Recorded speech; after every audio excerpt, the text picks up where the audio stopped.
بسم اللہ الرحمن الرحیم۔ پیارے پاکستان، مدینہ طیبہ کی ریاست اور اسلامی جمہوریہ پاکستان، میں نے آپ کا بہت وقت لیا، بہت وقت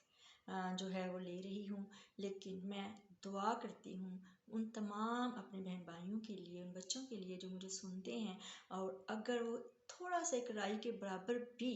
میری باتوں سے یا میرے نبی پاک صلی اللہ علیہ وسلم سرکار کی پاک سیرت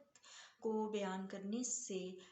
تو میرے لیے یہ فخر کی بات ہوگی کہ اگر کوئی بھی میرا بچہ جو ہے اس کو سنتا ہے اور اس پر عمل کرنے کی کوشش کرتا ہے۔ تو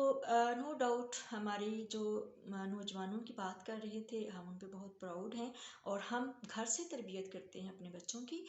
جیسے کہ سب سے پہلے جب بچہ پیدا ہوتا ہے اور تھوڑا سا ہوش سنبھالتا ہے تو اسے یہ سمجھایا جاتا ہے کہ بیٹا دو چیزوں سے آپ نے دور رہنا ہے، ایک تو جھوٹ بولنے سے، دوسرا چوری کرنے سے۔ تو ہمارے معاشرے میں جو کام خراب ہوا ہے ان دو ہی چیزوں سے ہوا ہے، چوری سے جو حکمرانوں نے چوریاں کی ہیں، اور پھر اس کے بعد جھوٹ سے جو جھوٹ عوام الناس سے بولے گئے ہیں اداروں کی طرف سے۔ تو اب انشاءاللہ تعالی اقتدار منتقل ہو رہا ہے یوتھ کی طرف، اور اسلامی جمہوریہ پاکستان کا الحمدللہ رب العالمین، اور انشاءاللہ تعالی اللہ کے حکم سے وہ اقتدار میں آئیں گے جو کہ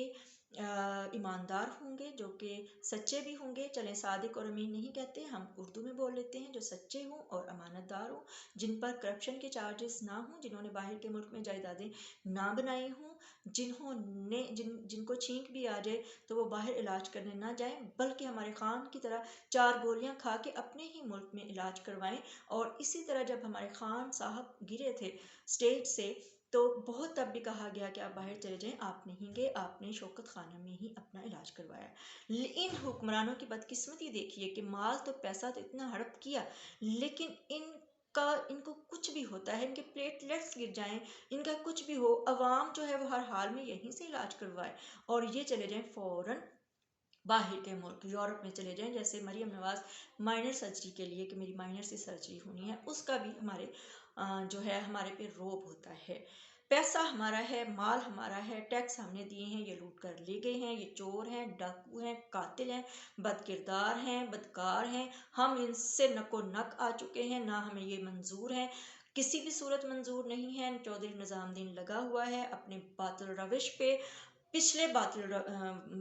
روش پہ چلنے والوں کی طرح۔ اس میں فرعون ہو گیا، اس میں نمرود ہو گیا، اس میں یزید ہو گیا۔ فرعون کو رب تعالیٰ نے اس میں دریائے نیل میں اس کے حواریوں سمیت غرق کیا، نمرود کے دماغ میں مچھر گھسا دیا، یزید کو طرح طرح کی امراض میں مبتلا کر کے کہ تڑپتا تھا، روتا تھا، اس کے اندر دوزخ کے بچھو اور کیڑے ڈال دیا اور وہ مرتا تھا۔ اور اللہ تعالیٰ نے قیامت تک آنے والے لوگوں کو اور خاص طور پہ امت محمدیہ کو بتا دیا کہ ظالم کا انجام دنیا میں بھی یہ ہوتا ہے اور آگے ظاہر ہے قبر میں۔ تو سام بچھو جو ہے وہ تو کاٹنے کاٹنا انہوں نے، اور قیامت کے روز جو ہے جو آج بڑے شوق سے بے لباس کر رہے ہیں، اور یہ بے لباس جو اس میں ملوث ہیں وہ اللہ کے ہاں وہ مجرم ہیں، اور پھر وہ پکڑا جائے گا ان کو، اور ان کو برہنہ طور پہ ہی جو ہے وہ انشاءاللہ العزیز جہنم کے گڑھوں میں پھینکا جائے گا، اور پھر وہ جلیں گے ابد تک کے لیے اس میں۔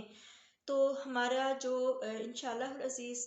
جو 8 فروری کو ہے، انشاءاللہ اللہ پہ بھروسہ رکھنا ہے، باہر نکلنا ہے، ڈرنا نہیں ہے، رب کی ذات پہ بھروسہ رکھنا ہے، اور اس رب کی ذات پہ کہ جس نے اپنے محبوب کو فتح عطا فرمائی، اس اپنے پیارے نبی کو، اس پاک نبی صلی اللہ علیہ وسلم کو، کہ جب آپ خانہ کعبہ میں،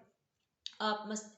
صحن حرم میں آپ نماز ادا فرما رہے ہیں تو ظالموں نے گندی اوجڑی لا کے اونٹ کی کئی دنوں کی، جس میں بہت بدبو آ رہی تھی، آپ کی پشت مبارک پہ ڈال دی، اور سیدہ فاطمہ الزہرا رضی اللہ تعالی عنہ کو پتہ چلا جب آپ آئیں، آپ نے دیکھا کہ بدبخت لوگ جو ہیں، بدقسمت لوگ جو ہیں وہ تمسخر اڑا رہے ہیں، تو آپ رونے لگیں۔ نبی پاک صلی اللہ علیہ وسلم سرکار نے جب سلام پھیرا تو آپ نے فرمایا میری بیٹی مت رو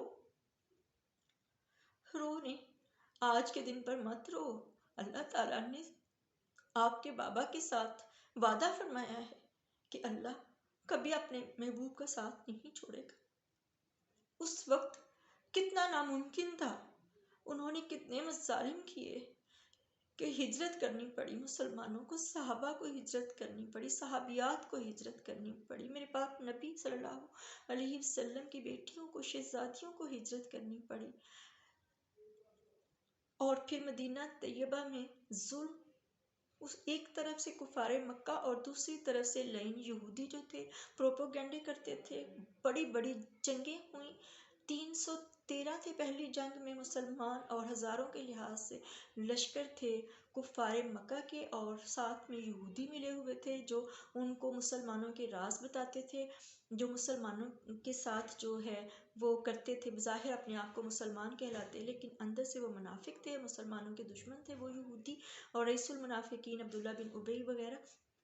لیکن اللہ تعالیٰ نے اپنے محبوب کو فتح عطا فرمائی. رب تعالیٰ نے فتح عطا فرمائی اپنے لاڈلے کو، اور فتح عطا فرمائی ان تمام صحابہ کو اور ان تمام اپنے محبوب کے جو ہیں پیروکاروں کو، کہ جو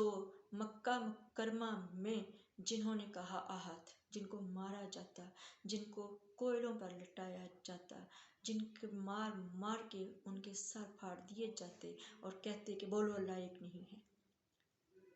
تو وہ آگے سے کہتے نہیں، آہد آہد، لا الہ الا اللہ محمد رسول اللہ، اشہد ان لا الہ الا اللہ وحدہ لا شریک لہ واشہد ان محمدا عبدہ ورسولہ. بیانیے سے پیچھے نہیں ہٹے. پھر فتح یاب ہوئے، پھر فتح یاب ہوئے. پھر وہی لوگ جو اس وقت اپنے آپ کو بڑا ترم خان سمجھتے تھے، بڑا سمجھتے تھے کہ آج ہم جو چاہیں گے، ہم تو مٹھی بھر مسلمان ہیں، ان کو ختم کر ڈالیں گے، ان کو مار ڈالیں گے، معاذ اللہ، رسول اللہ صلی اللہ علیہ وسلم سرکار کی جان لے لیں گے اور اس تعلیمات کو، اس چیز کو ہم ختم کر دیں گے. بٹ ایسا نہیں ہوا.